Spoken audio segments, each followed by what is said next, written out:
diberikan.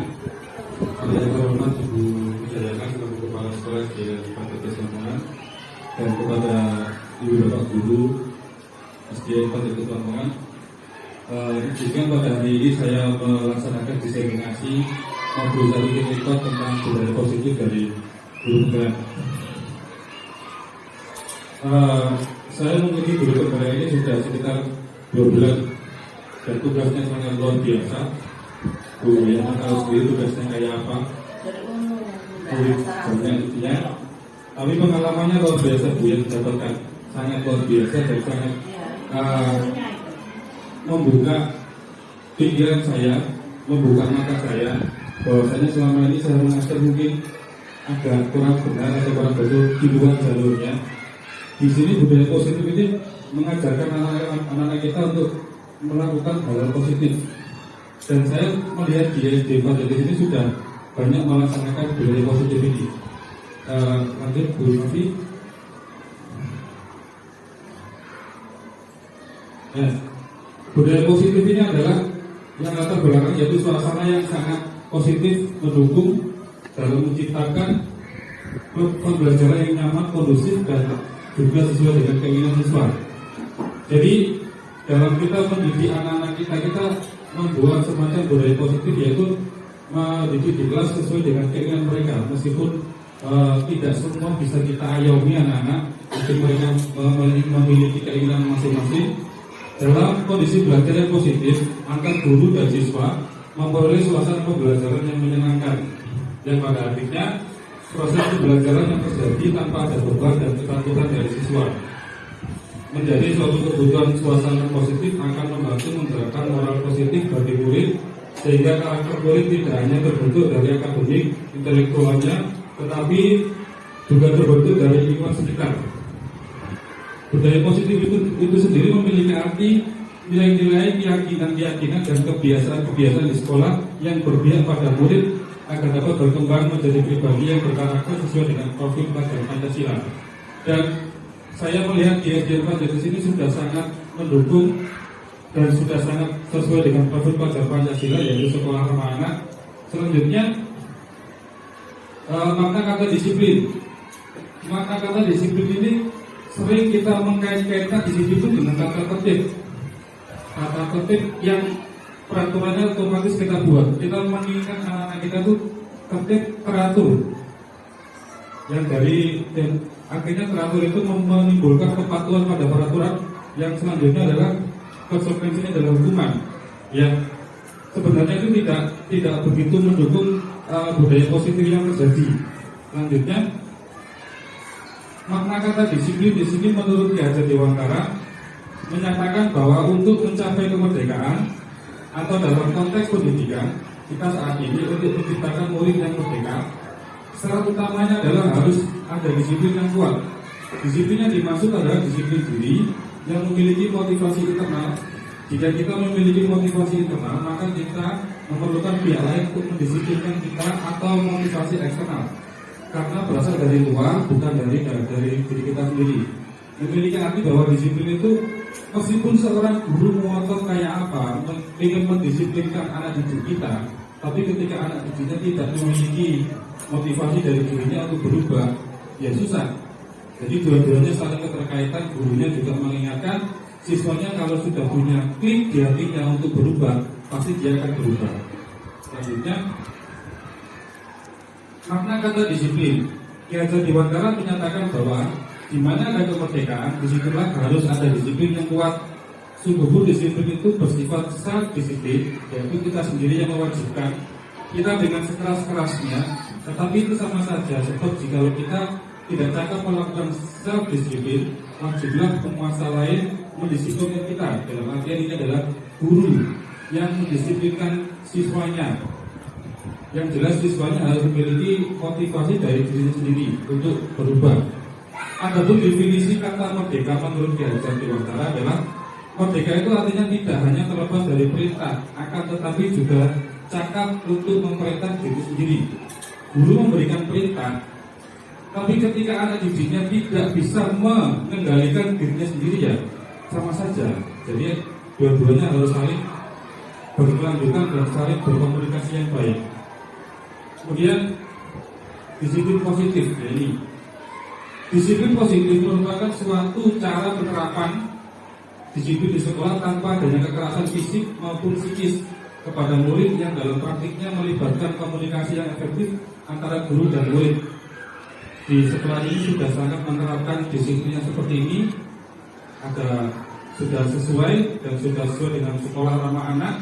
Yang kedua, dalam penerapan disiplin positif ini, murid diajarkan untuk memahami konsekuensi dari perilaku mereka. Selain itu, disiplin positif lebih mengajarkan murid untuk memiliki rasa tanggung jawab serta rasa hormat dan menghargai sesama dalam berinteraksi dengan lingkungan sekitar. Dalam hal ini, sejak awal semester saya dan murid saya di kelas 6B sudah membuat dua hal, yaitu kesepakatan kelas dan keyakinan kelas. Jadi kesepakatan kelas itu kita membuat semacam kontrak dengan anak-anak. Jadi tidak ada hukuman dalam kelas saya, sudah tidak ada hukuman, tidak ada konsekuensi apapun. Saya berusaha mengajarkan mereka untuk dengan tanggung jawabnya, dengan mandiri. Otomatis kita ajak komunikasi dengan baik, mereka akan mengerti pelan-pelan, meskipun hasilnya tidak bisa instan, pasti akan membutuhkan waktu lama dan ada tantangannya dari anak-anak.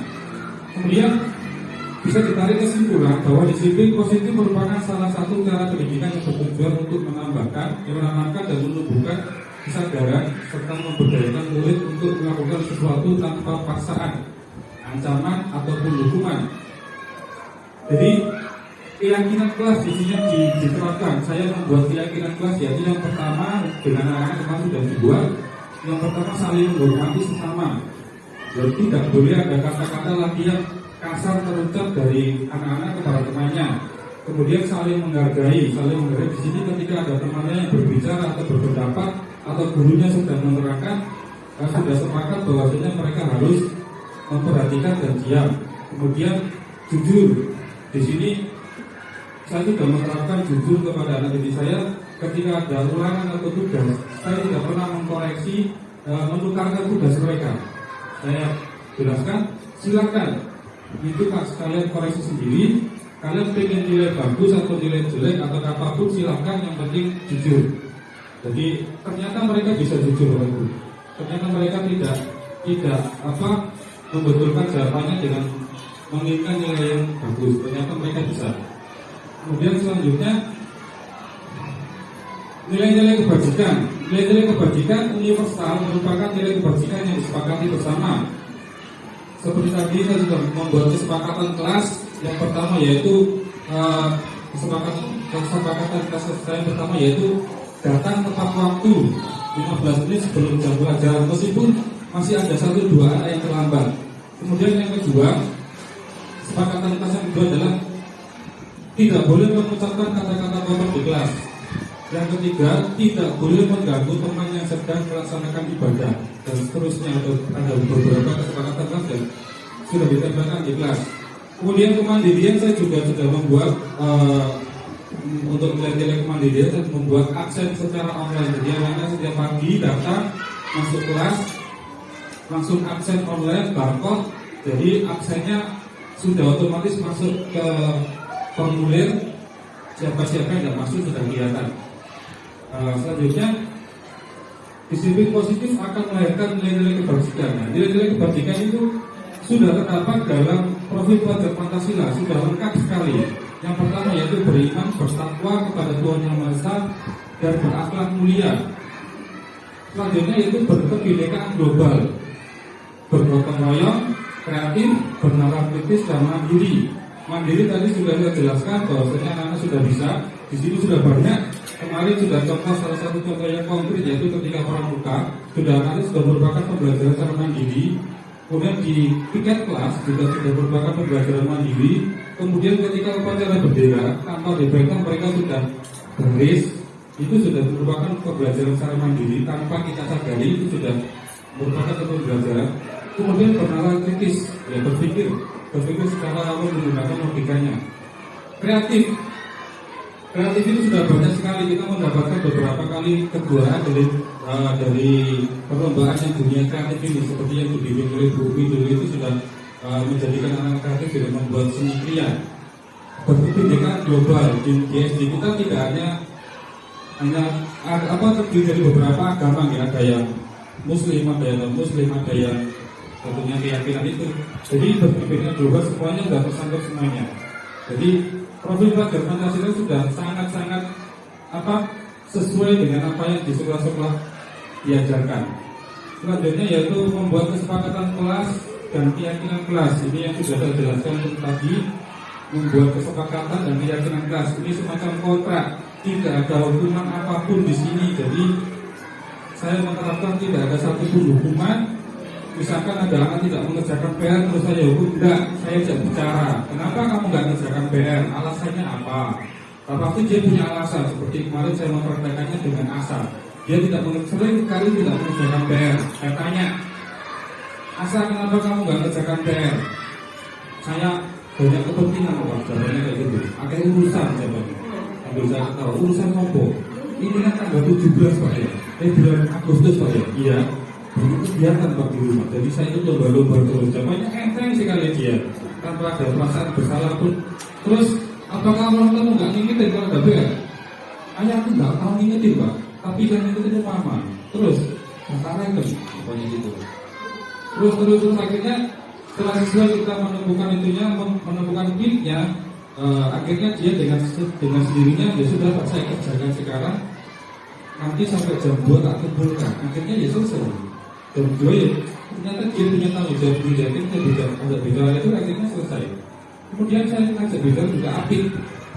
Apit itu juga hampir sama kayak Asa. Kemarin berantem sama Asa bawa gunting. Apit dijojok si Asanya bawa gunting. Ajak bicara, kenapa kamu kok mau pakai berantem pakai gunting? Asal gak jadi nanti kita semuanya dia. Dari di situ akhirnya dia lama-lama akhirnya saling bermanfaat. Ya, tidak ada hukuman, tidak ada paksaan, tidak ada tekanan kepada mereka. Semuanya berjalan dengan mengikuti apa yang mereka inginkan. Itu saya terapkan di kelas saya dengan membuat kesepakatan dan keyakinan kelas. Ini Bapak. Ilmu yang saya peroleh dari guru penggerak ini luar biasa sekali, meskipun tugasnya juga luar biasa. Tapi yang saya alami sekarang ini manfaatnya sudah terasa.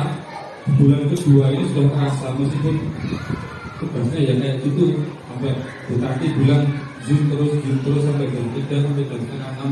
Tapi manfaatnya luar biasa itu yang saya rasakan, saya terapkan di kelas saya. Kemudian bentuk keyakinan kelas yang pertama, setiap anggota kelas perlu belajar, perlu senang, melakukan tugas, perlu saling menghargai dan perlu merasa aman. Perlu belajar itu setiap kelas itu belajar dan tidak boleh dia mengganggunya ketika dia belajar, tidak boleh mengganggu. Kemudian senang, pembelajaran dilakukan dengan senang, tidak ada tekanan, tidak ada marah-marah di kelas meskipun saya kadang-kadang masih ya itu tadi terlepas kontrolnya.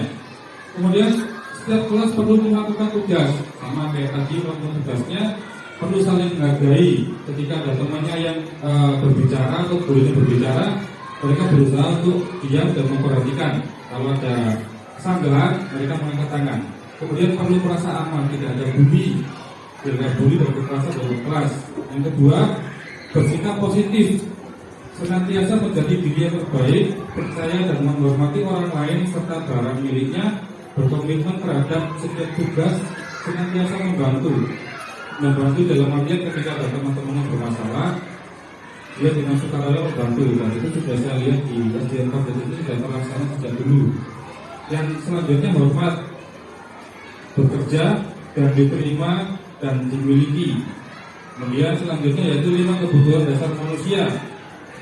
Di sini saya juga belajar tentang 5 kebutuhan dasar manusia, terutama terhadap anak didik. Yang pertama kebutuhan bertahan hidup atau survival.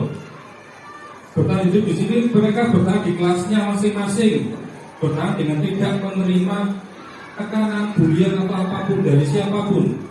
Kemudian kasih sayang dan rasa diterima. Terkadang kita punya anak didik yang merasa minder, merasa dirinya nggak bisa apa-apa. Itu perlu kita dekati, perlu kita ajak bicara, bukan malah dikucilkan.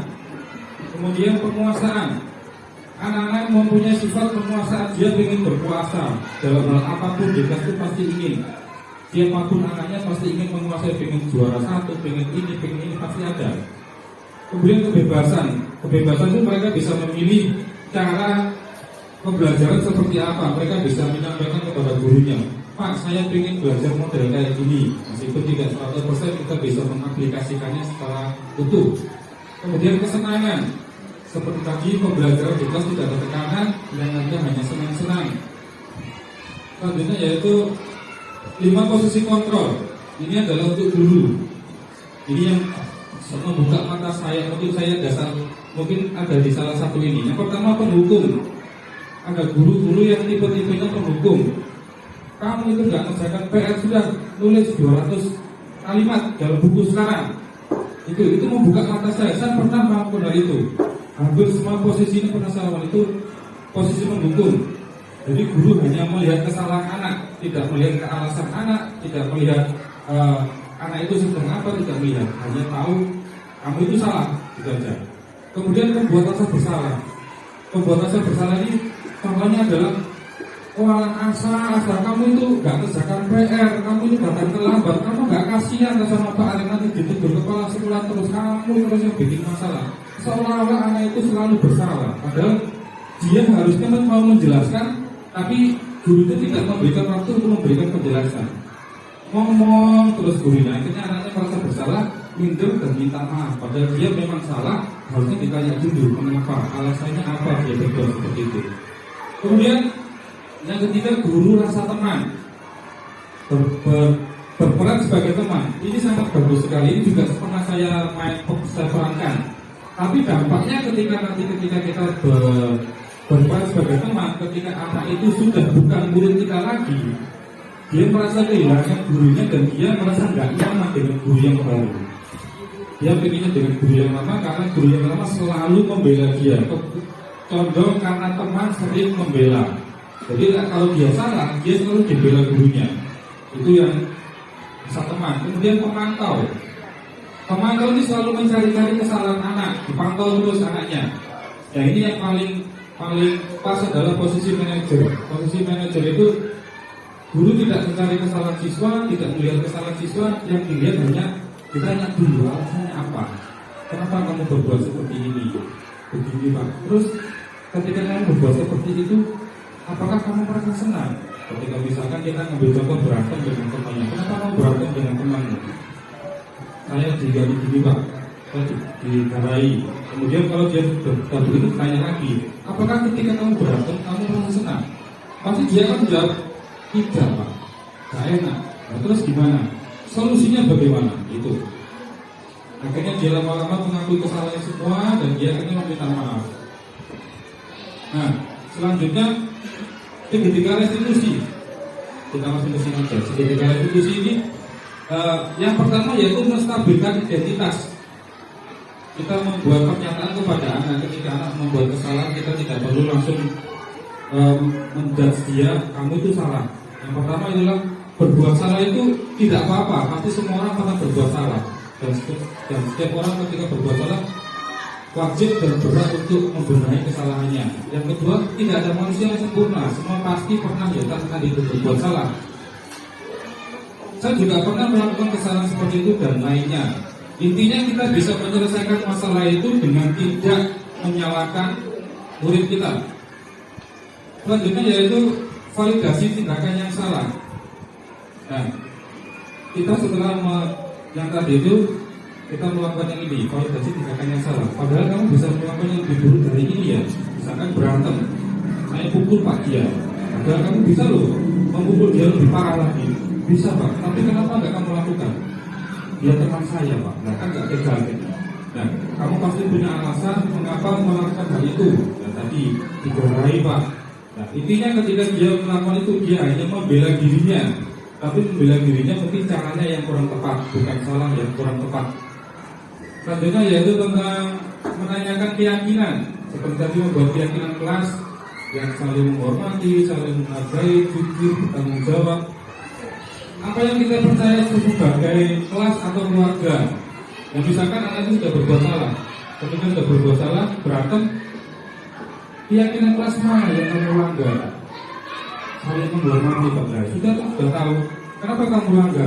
Cara memperbaikinya bagaimana? Kita cari solusi yang sebenarnya. Jadi tidak ada istilahnya kamu itu yang salah, kamu begini, kamu itu begini. kita menyelesaikannya dengan hati, dengan perasaan kita, dengan kasih sayang kita sebagai guru kepada anak didiknya. Jadi semuanya nanti terselesaikan dengan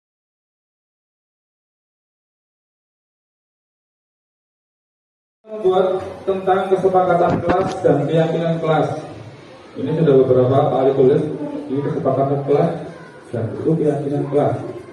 Ada yang berbeda. Kalau kesepakatan kelas itu mengenai aturan-aturan yang kita sepakati bersama. Yang pertama yaitu hadir di kelas tepat waktu. Kelompok biasanya terlambat. Paling nggak datang. Izin kepada guru jika tidak masuk sekolah. Ini biasanya itu yang langganan. Kemudian absen online secara mandiri. Tiap pagi datang langsung absen oleh di sebelah sana. Kemudian bermain HP setelah sholat zuhur dan makan siang. Kita sudah sepakati bersama dan sudah tertib.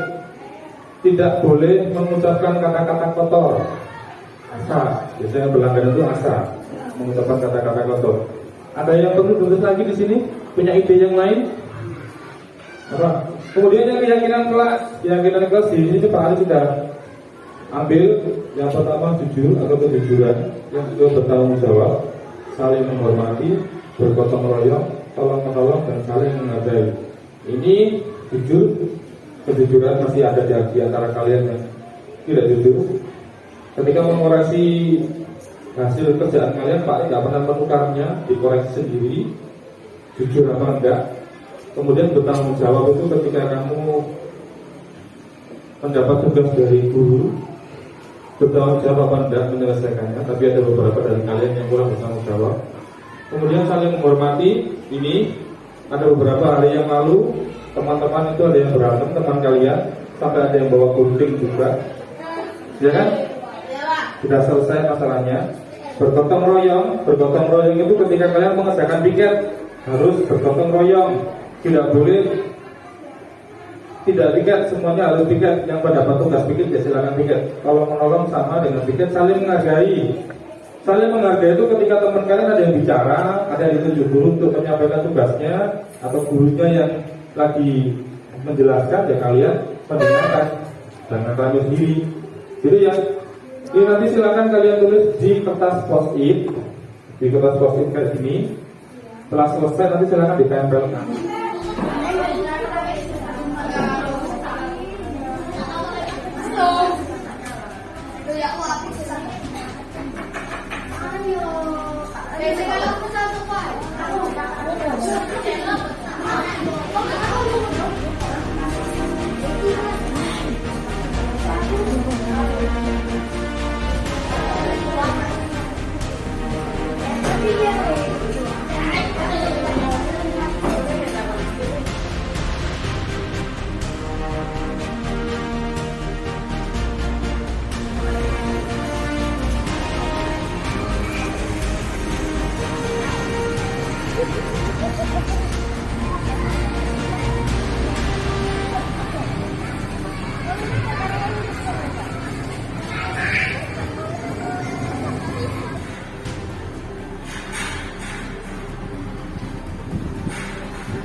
di kelas 6B. Saya setelah membuat kesepakatan kelas jadi jujur, menghormati guru dan menghormati teman-teman. Bye-bye. Assalamualaikum. Hai, nama saya Vika, saya kelas 6B. Saya telah membuat keyakinan kelas dengan Pak Ari dan teman-teman. Setelah membuat keyakinan kelas, saya merasa lebih menghargai teman dan guru. Terima kasih. Dadah.